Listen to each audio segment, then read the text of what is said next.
interrupt this program for a special bulletin. The police are still looking for 2 members of the Galahad gang. It is believed they are holding a former member of their gang hostage and that the hostage is wounded. The 2 are described as a red-haired woman, about 5 foot 6 inches tall, in her late teens, and a man in his early 20s, 6'2", with short, dark hair. The suspects are armed and considered dangerous. If anyone sees or comes into contact with these persons, we urge you to use extreme caution and call the police immediately. This has been a special bulletin. We now return you to our regularly scheduled program.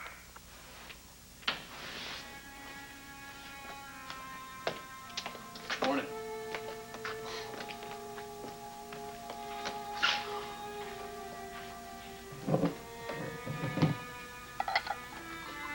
How much longer is this going to keep up? Rick, I don't have a lot to say to you right now. Yes, you do. No. Yes, you do. You're still ticked off at me for telling Beth about Lujack's message, right? You don't think I should be? No, I don't. Okay. Hey, look, I don't want to fight with you about this anymore, Good, then right? why did you get her involved with that criminal again? He's not a criminal. Yeah, turn on the radio, Rick. There's a damn all-points bulletin out for him and 2 of his boys. The police are looking for them because they think the other 2 took him hostage, all right? They're afraid he might be hurt. And you buy that? Why shouldn't I buy that? Well, it doesn't make a whole lot of sense, does it, Rick? After all, he is a Galahad. And now Beth's mixed up in the middle of it, thanks to you. Beth had a right to know Lujack was trying to get a hold of her. She's got a right to jump off a damn bridge if she wants to, Rick. Doesn't mean I'd let her do it. Beth loves Lujack. Just shut up, Rick! That? Sick of hearing about Beth and Lujack and their great love affair, okay? So just shut up about it. I didn't use you last night. Oh, no? Then what do you call it? The most exciting adventure of your life. Oh, really? Oh, yes, making a fool of myself at a party. Yes, breaking and entering into an office, pulling a muscle in my neck because I'm crouching underneath the desk with you in the middle of the night. If that's what you call excitement, count me out, Fletcher. You loved it. Admit it. Every breathtaking moment of it. Excuse me. Ramsey, admit it. You have never had a thrill like you had with me last night. Gee, I hope I'm not interrupting anything. No, by all means, please interrupt away. Well, I was just wondering, you feeling any better? Oh, gee, I never felt bad. Except for last night at the party when you passed out, remember? Yes, I'm trying to forget. Oh, I don't blame you for that. You were really in bad shape. I didn't even think you'd make it in today. Oh, I wasn't too sure myself. It was real touch and go there for a while, wasn't it, Fletcher? Well, couldn't have been all that bad. Oh, speak for yourself. Well, I'm glad you're over it, whatever that was. Not half as glad as I am, thank you. Well, I've got a break in about 49 seconds. You want to grab a cup of coffee? Thanks. Some other time, maybe. Later. Now, about last night. Oh, there's nothing more to discuss about last night, my dear. Well, you better believe there is. Now, would you excuse us, please? Come on. Me? Not until I tell you how brilliant you were last night. No, really. Honest. You're unnatural when it comes to this cloak and dagger stuff. Don't you know that? I mean, your fainting performance at the party, that would have won an Oscar even on a good year. And when we broke into Piper's office, let me tell you, Ramsey, you are a trooper. That's why, darn it all, I just can't help but forgive you for fouling up this whole caper. That's all. What are you talking about, fouling it up? Well, you remember when you duplicated all those documents in Piper's file? Yeah, what about him? Do you remember copying your hand over the most important document in the bunch? I did not. Guess again. Oh, no! Oh, yes. You blew it, Sawbones.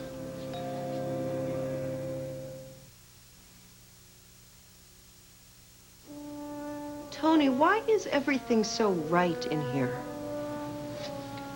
I don't know. Maybe the person that lived here before was as nuts about interior decoration as you are. And why did they leave everything behind? You know, there are some very valuable antiques here. Maybe they thought it was just a bunch of old junk. Oh, come on. Look, check this out. This has not aged or faded or turned color at all. Well, it's been stuck in a trunk for years. Tony, this is very, very old lace. It should not be in this kind of condition. What? They made stuff to last in those days. Would you stop making excuses? Excuses for what? For this, for everything that's been going on around here.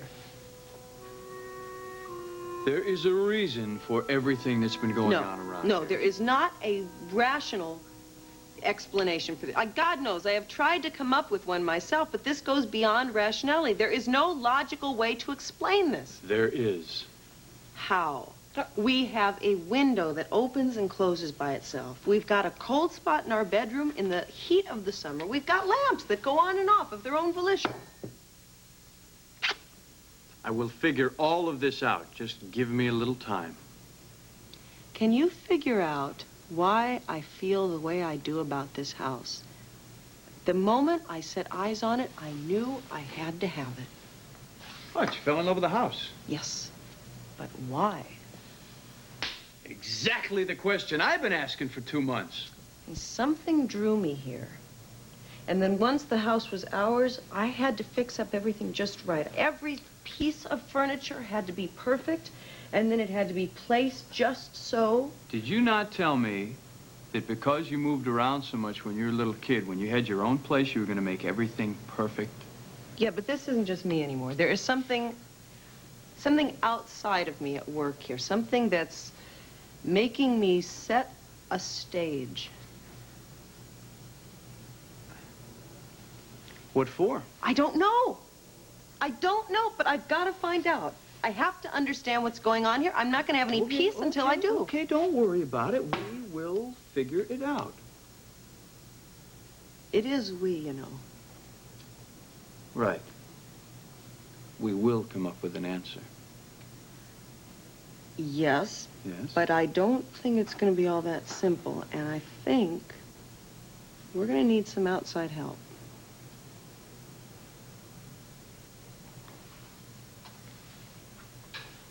Talking about Jimmy, right? Well, Tony, he's got a new way to approach this. What, all those funky tests he was talking about? Look, it's an alternative, and at the moment, it's the only alternative that we've got. Now, why don't you give Jim a chance? Because. Got it. Jim! Right. Speak of the devil. What? Oh, we were just talking about you. Guess it was ESP. Yeah, right. Well, that's why I'm here. I'm here about those tests I want to give you. So, you two come up with a decision yet? You see that? I don't believe this. Pictures don't lie, or copies, as the case may be. Well, you know, it was awfully dark in that room. And you were rushing me. And that machine was a piece of junk. Well, you might as well own up to it. You blew it. My big lead to my story is hidden behind your palm print. What story, Fletcher? You know, you never did tell me. Without this letter, I don't have a story. Of course, I could, I suppose, piece together an article on the surgeon's hand instead. Wait a minute. I did copy more documents. I did. But not the most important one. Well, what's so important about this letter? This is a letter from a Miss Orwell to Miss Piper. Now, as near as I can make out, Miss Orwell was fired by Piper for selling a certain piece of property. A real estate agent being fired for making a sale? That is very odd. Not half as odd as everything else that's been going on with this certain piece of property. Well, then tell me, Fletcher. What is it? Well, it all started when... No, I don't think that I'm at liberty to say. Oh, come on, Fletcher, you could tell me. No, I really don't think that I should be involving anybody else. Oh, come on, it's a little bit too late for that. I'm already involved. You really want to know? Tell me. All right. If you do me another favor. I am going to scream if you don't tell me. What kind of favor? I want you to go back to Miss Piper's office, get me another copy of this letter, minus the hand, or at least the fingertip, because I need Miss Orwell's address. Get it. Okay, then forget everything about the story. I'm not going to tell you anything about it. And forget I ever told you you were great at investigating and reporting, because you aren't. You surgeons are good for nothing outside of the OR. Is that so? Yes, that's so. Because you obviously don't have enough guts to see this case through to the end. It's your case, Fletcher, not mine. my case that you blew for me. Then you go back to Miss Piper's office yourself. I can't. Why not now? She seemed awfully taken with you at the party, Fletcher. I'm sure you could just charm that letter right out of her little file. Miss Piper sticks like glue. Now, if I went back to her office, I would never get anywhere near those files. She would be with me every second. Now, Ramsey, please, help me here, huh? Be a pal. Give me a hand. Oh, now. That's the problem. I did. If you don't do this for me, Ramsey, the story is dead. Story's dead? Quitter.